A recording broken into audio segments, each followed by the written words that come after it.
चिन्योट में inspector general of police Punjab के vision के मुताबिक लोगों के मसाइल उनकी दहलीज पर सुनने के लिए खुली कचहरियों का सिलसिला जारी है।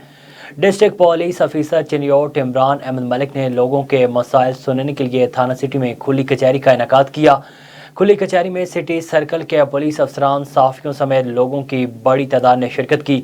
डीपीओ ने खुली कचहरी के दौरान पेश होने वाले लोगों के मसाइल सुने, दरखास्तें मुतल्लिका अफसरान को मार्क करके दादरसी यकीनी बनाने की हदायत की। डीपीओ ने खुली कचहरी के शुरका से इलाके में अमन व अमान की सूरत-ए-हाल और दीगर मसाइल से मुतल्लिक दरियाफ्त किया। लोगों के मसाइल उनकी दहलीज पार सुनने के लिए खुली कचहरियों का सिलसिला जारी रहेगा।